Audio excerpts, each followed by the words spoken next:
Namaste. Before you watch this episode, I request you please hit the subscribe button and be sure to share with your friends.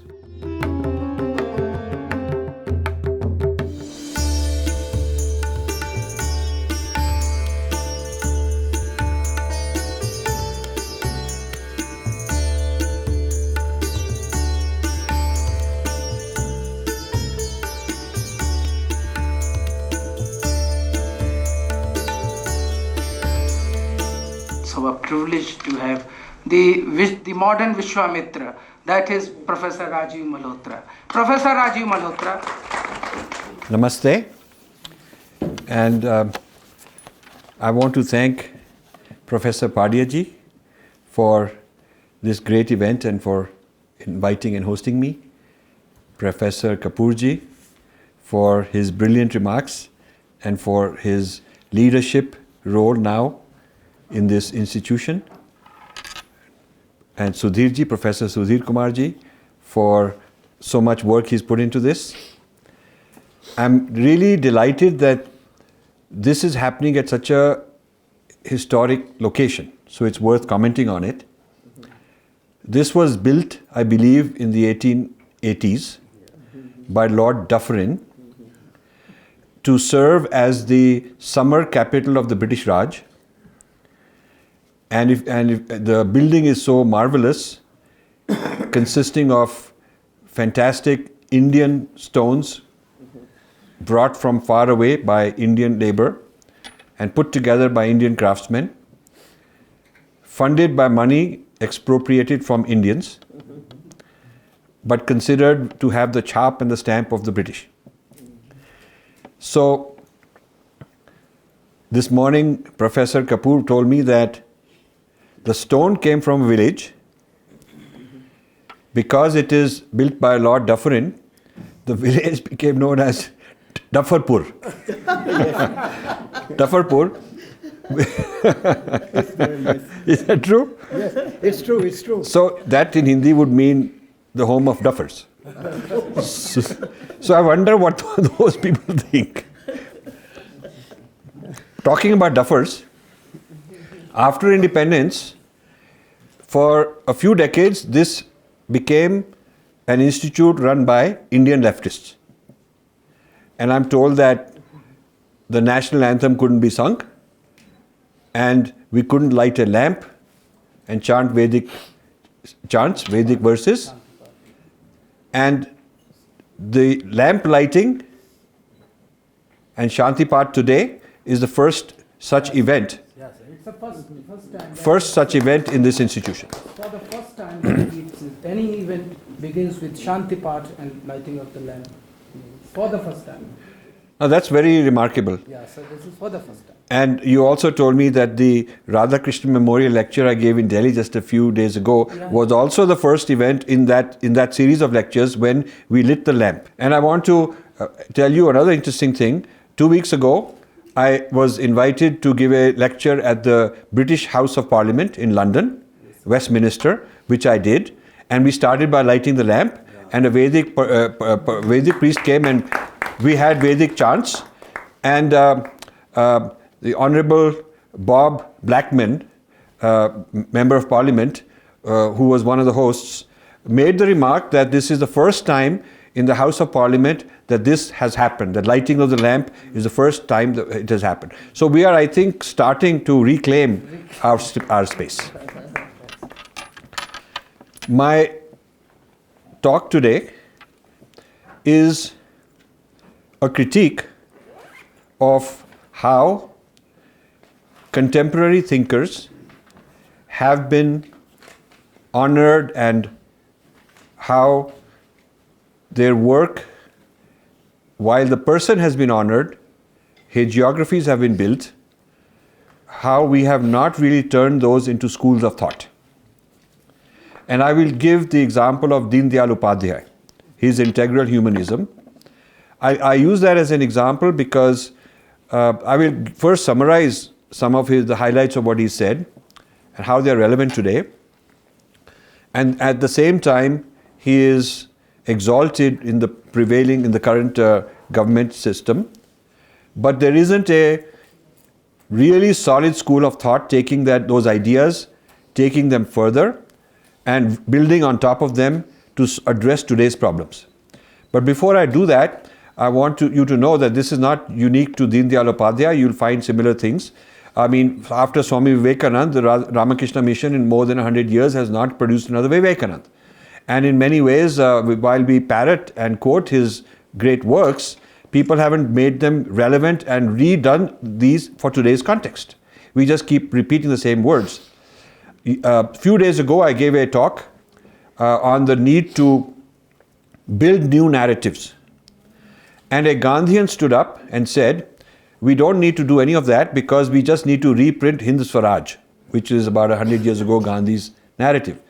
And I said that's not true because there are new things that have happened.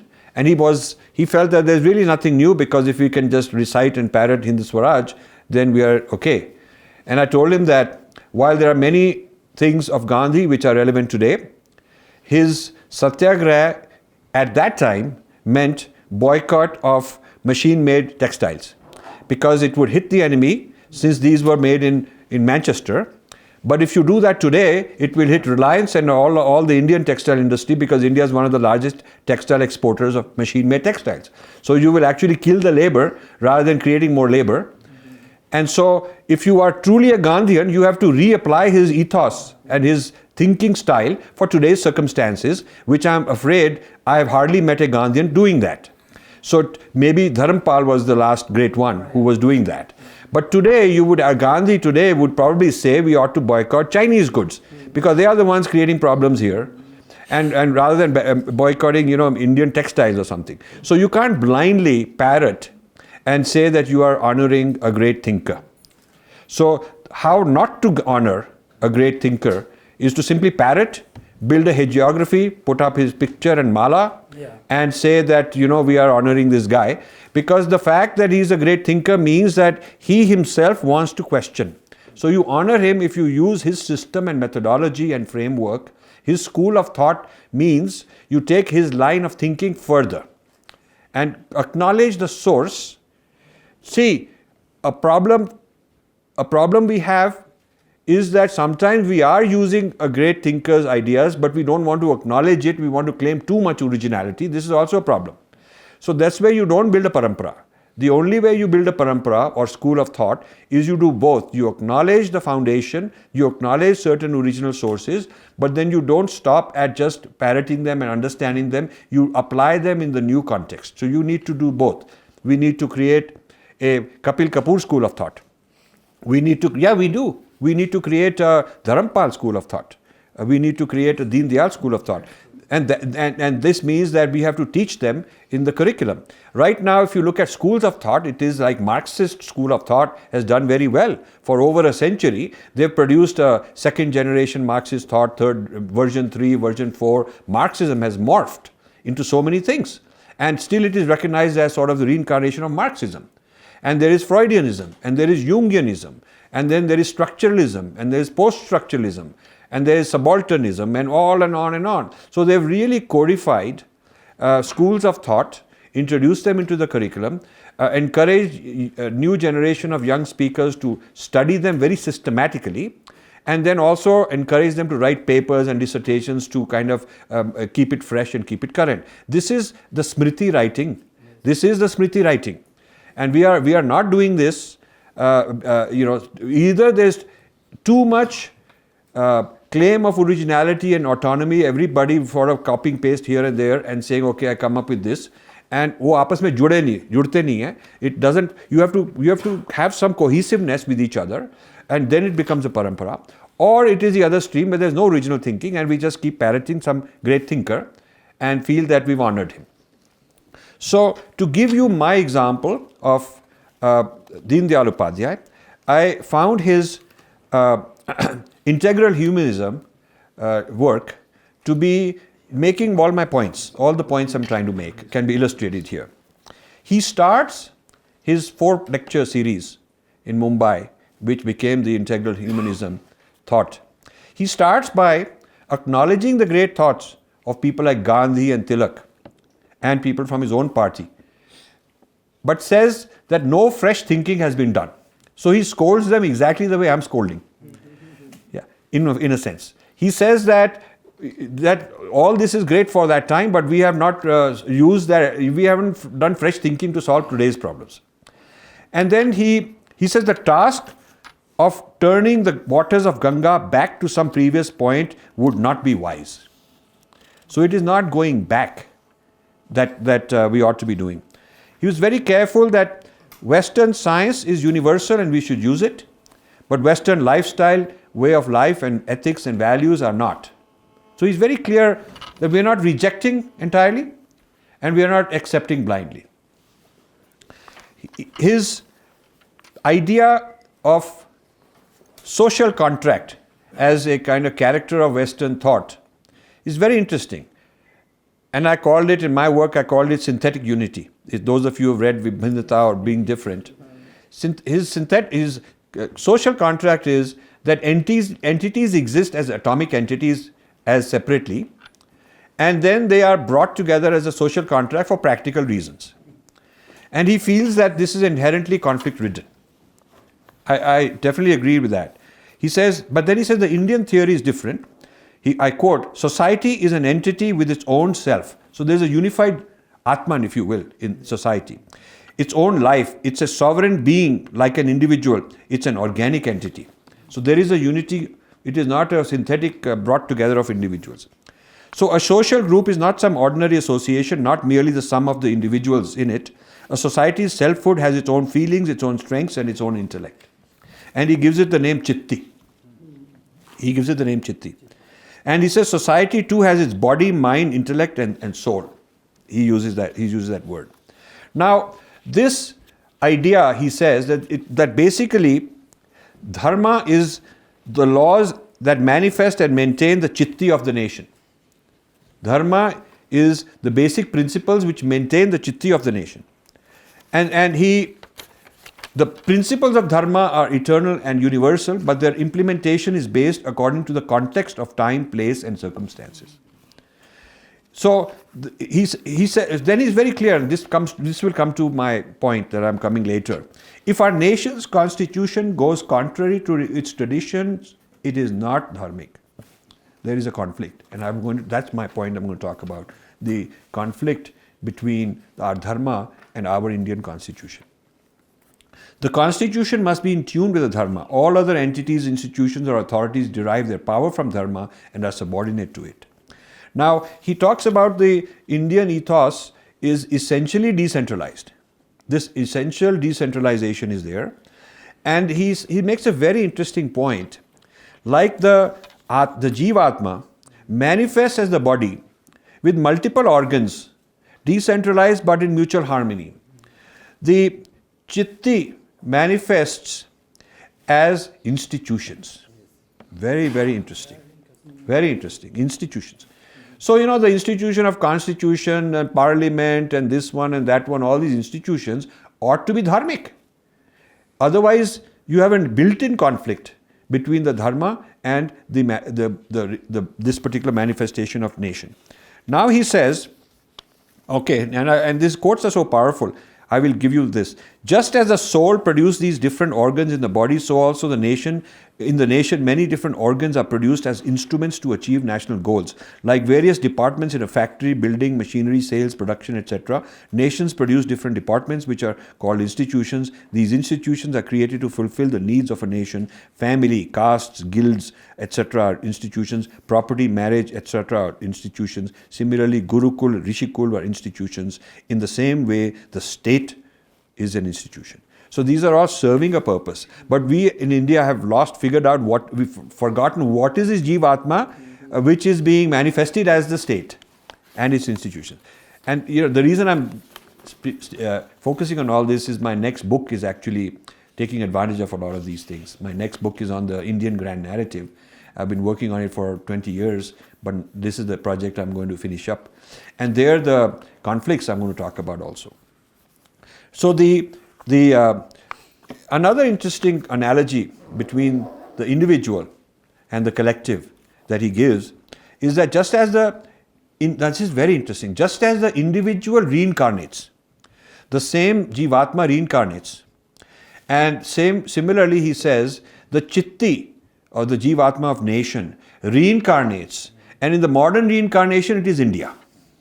So India is a reincarnation of an earlier of Bharat. So there is a continuity because the Jivatma is the same one that reincarnates, but there is a newness of the body each time. So we can say India is new, and yet we can say it is the same Jivatma that has come about in this new form. This is quite interesting. We don't have to deny the newness, and we don't have to make it discontinuous either. Quite a brilliant, I think. He resolves many issues which I struggled with for my new book. So therefore, I'm giving a special tribute to him because I think he has some good ideas. So the idea of the construct of synthetic unity which characterizes the West, which I spent so much time on in being different, and contrasting it with integral unity, which I picked up as a Sri Aurobindo idea, he's very clear on those. And I also feel that Deen Dayal Upadhyay has got a lot of influence from Sri Aurobindo. I feel that there is a built-in, there is a built-in in this. See, He acknowledges it. yeah. See, if we have a school of thought on this, then there would be a parampara. Then we would not have a 50-year gap. We would be now. I will tell you what the 50-year gap is, and he talks about the model of economics should be Swadeshi, it should be decentralized. Tremendous work from him. Now let me move on to the second part of my 3-part talk. So I'm saying that the best way to respect our great thinkers is not personal hagiographies or worshipping their old books, but by continuing their paramparas with fresh research outputs in response to today's Kurukshetra. So globalization is the current Kurukshetra we're in, and we must understand it, and we must bring the great thinkers to current relevance in today's Kurukshetra. Like Sri Krishna is doing a SWOT analysis, which in management terms means strength, weaknesses, opportunities, and threats. You analyze, you do a Purva Paksha of your opponent, you figure out what are his strengths, what are his weaknesses, what are my opportunities, what are my threats as a result of this. And then you build a response, a Uttar Paksha, and a new Siddhant.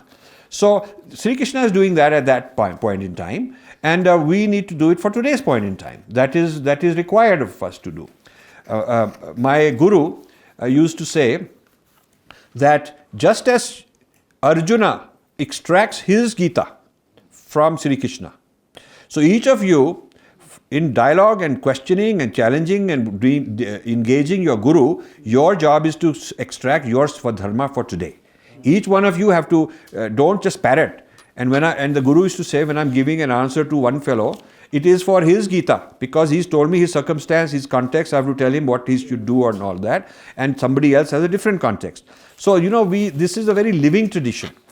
It is not a question of making an idol. Idol and murti are different in the sense that a murti is where the divine lives. Divine is a living person, and idol is where it's a dead stone. It's a fossilized, fixed thing, and you're worshipping this fixed thing.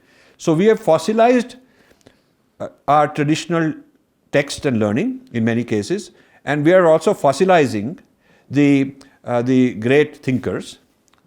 And here is another thing you should know. Archaeology is the study of dead civilizations.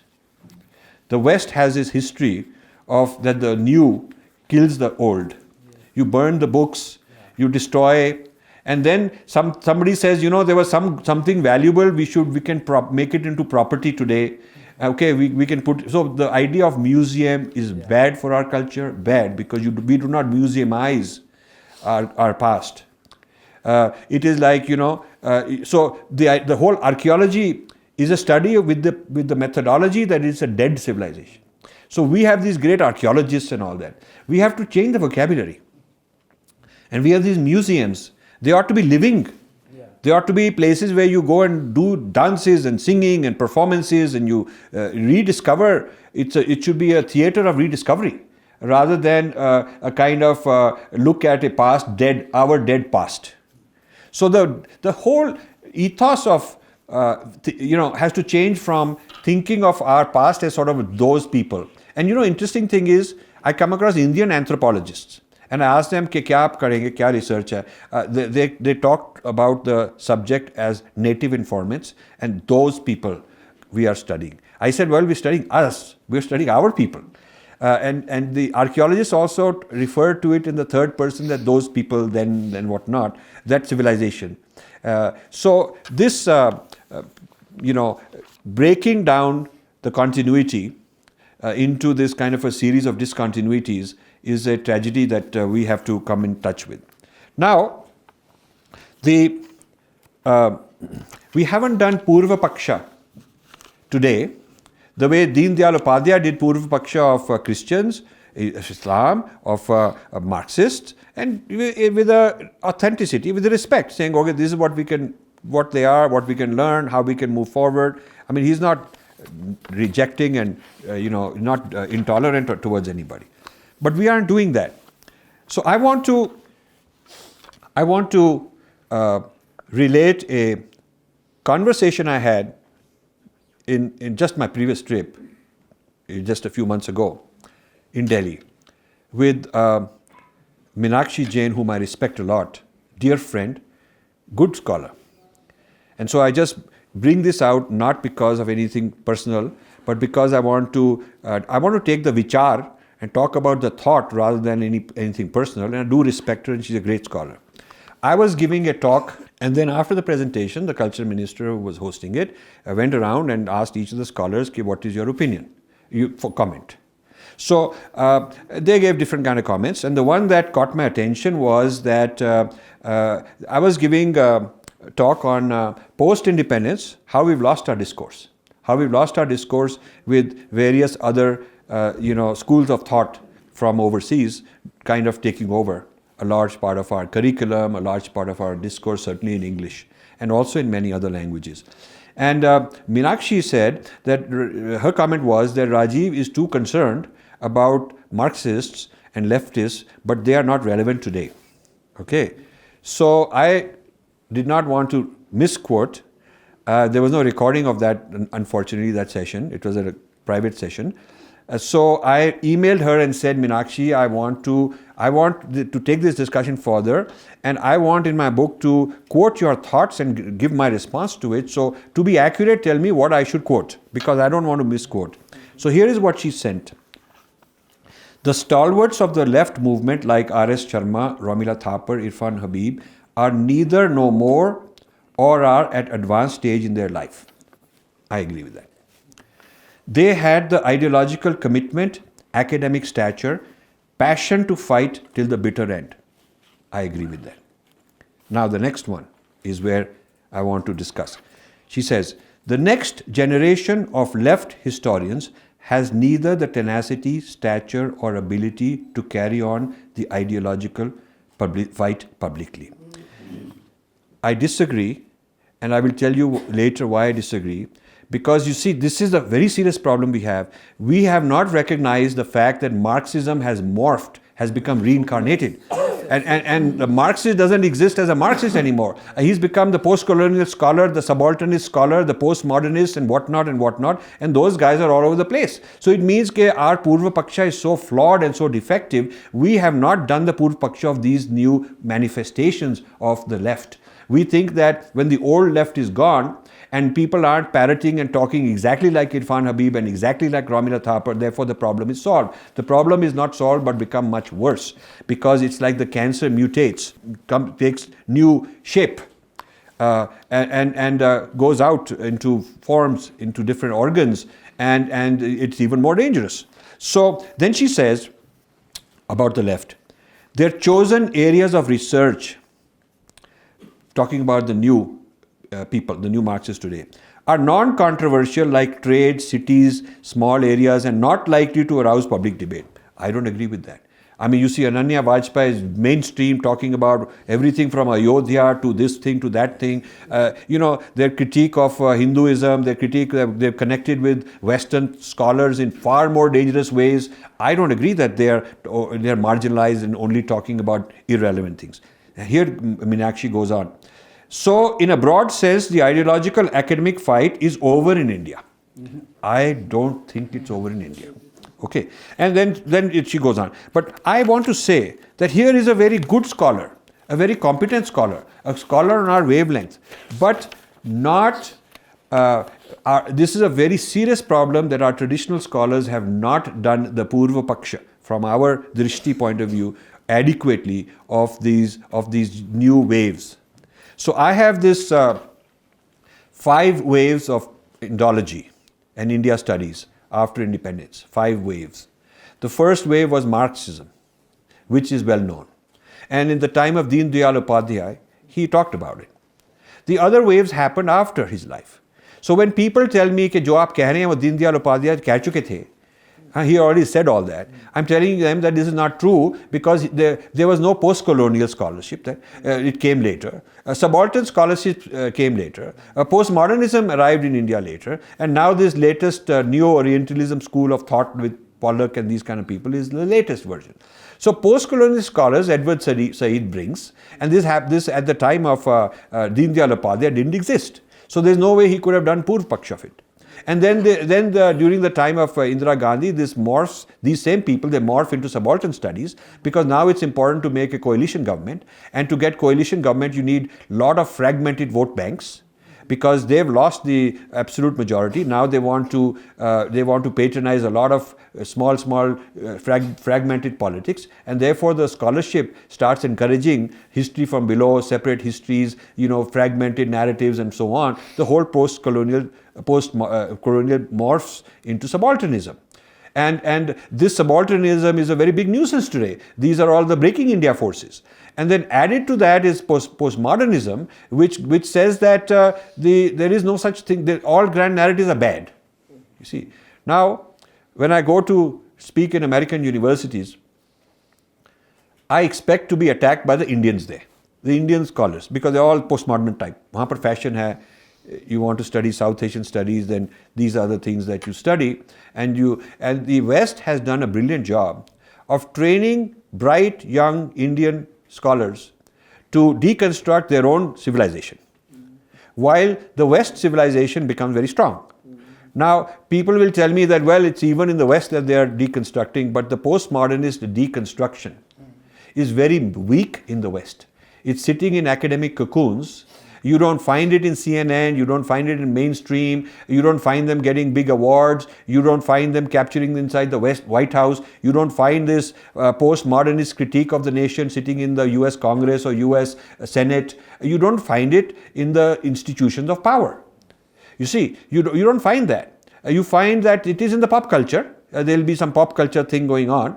But when you talk about the real institutions which keep the power of the nation intact, there is no doubt that this is all about the American grand narrative. American grand narrative, founding fathers, great history, this, that. The name of this American grand narrative is American exceptionalism. That's it. They have a name to their story.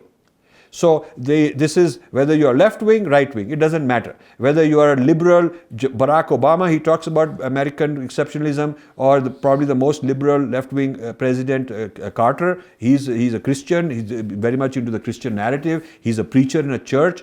I mean, being liberal and left wing means that he's for labor, for economic distribution of wealth and power. Doesn't mean that he wants to in any sense deny the supremacy and the greatness of biblical thought and all of that stuff. He's very clear on that. So whether you are American Democrat or Republican, left wing or right wing, there is this idea of American exceptionalism that you subscribe to. So this is an Indian bimari. They have exported this to us. कि आप सीख कर आप जाओ वहाँ और अपने आप को डिकन्स्ट्रक्ट कर रहे थे. हम आपको will keep sending you some Fulbrights and some Ford Foundation grants and we send you all these kind of grants and encourage you. So our people have been co-opted, and I call them sepoys because they are actually working for somebody else against us, and these are intellectual bullets they're firing. Unlike the previous sepoys were firing in Jallianwala Bagh, they were firing physical violent bullets. These are intellectual bullets. So now if you look at the effect of postmodernism, I have a whole section in my forthcoming book on postmodernism versus Shastra. because postmodernism is now the instrument for deconstructing Shastra. The Marxists said, ignore the Shastra, it is Brahmanical, it should be buried, it should be put aside. And the postmodernists said, study the Shastra and look for trouble, look for human rights violations, violations against women, violations against minorities, etc. So now the Sanskrit studies is popular, but popular as a way to kind of dig into your enemy's texts. It is with a different agenda. So when Sheldon Pollock says Sanskrit is a great language, we should study, he's talking about kavya, he's talking about translating all the Sanskrit text again from a different drishti, from a very leftist Marxist drishti. So it is actually more dangerous. So how can our people say, nahi, ye to bahut achhe log hai, they are studying our Sanskrit now. They wear dhoti and come. Some of them come wearing dhoti, they go and touch feet and whatnot. Well, that is anthropology training. If you are a smart anthropologist, you're supposed to do that. So there is a kind of I think the problem has gotten worse. The problem has gotten worse with this latest, claiming Sanskrit studies in the West as a kind of social. It's part of social studies. It's part of social studies, deconstructing the society. So in Columbia University, they have a Ambedkar Sanskrit Studies chair.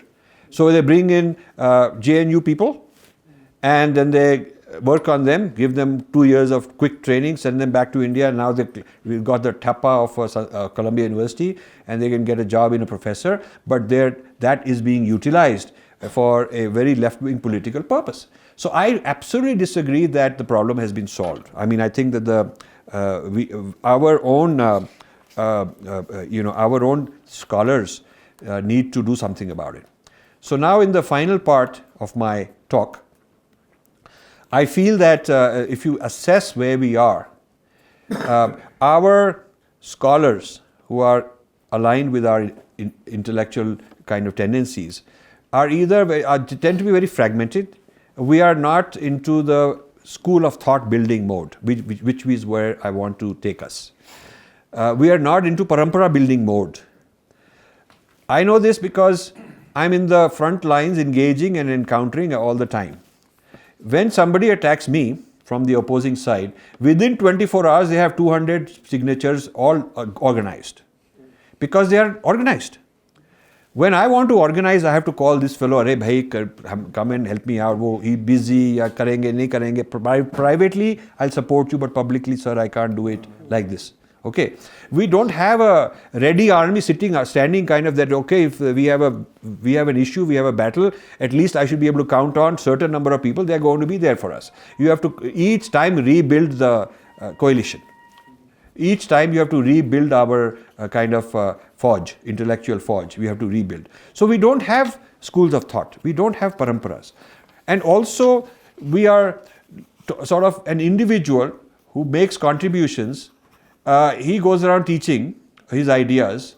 It doesn't get replicated with others taking those ideas, internalizing them, and then utilizing them to develop further ideas. That is what constitutes a parampara.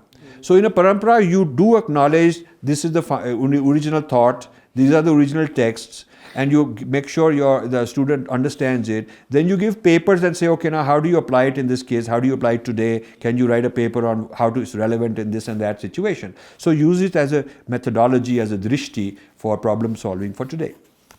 And that's where I'm concluding that we ought to be doing more of this. So,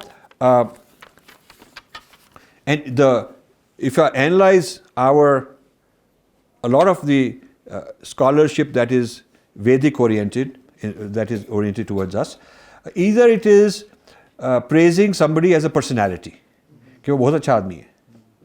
Okay, that's fine. Vidwan hai. Then there is a tendency to produce an isolated work.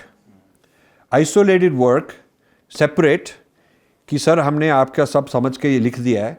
But then when you look at it, they haven't really connected it. So it's not, it doesn't have what in software is called stickiness. Stickiness means that you have an idea, it's sticky, chipka hai. It goes and it sticks to people. So this kind of a tendency is a problem. Then the third would be, better one than all this would be, that we need to turn the good ideas that people like, innovative, fresh ideas, as a framework, as a paradigm, as a system of thinking, and with multiple scholars working on it, turn it into a school of thought. Turn it into a school of thought. So that we should be able to introduce in the curriculum. Like they have, they have all their great schools of thought they teach you. We should be able to say that there is this school of thought, there is that school of thought, and you give people papers to write on evaluating this and comparing this with that and whatnot. We should be doing that. So I'm actually quite interested in working with those scholars who would like to build such kind of a school of thought. And we've decided that the next thing Infinity Foundation should do is work with a lot of scholars in India. We have funding also for that, and try to systemize and organize the new kind of thinking that's coming out into a school of thought. That's what we would like to do. The final thing would be to institutionalize it, to turn the school of thought, combine it with an institutional mechanism, so there is ongoing multi-generational continuity and propagation of this. Now, how do you institutionalize? so institutionalize means funding, an institutional mechanism with a governing body, and I'm going to discuss some of these things. An established core tenets, established methodologies. See, right now, if you're a young scholar and you say I'm doing Marxist stuff, you can't get away with sloppy work. They will tell you, no, ye Marx ki nahi hai. It does not include it. It isn't. So there is a criteria for establishing what constitutes that school of thought. And there are adhikaris, there are journals, there are people who are referees, and you have to pass their test. So a young person, by the time he has passed the test that he knows Marxism, he has actually swallowed so much of it that he's actually become a Marxist.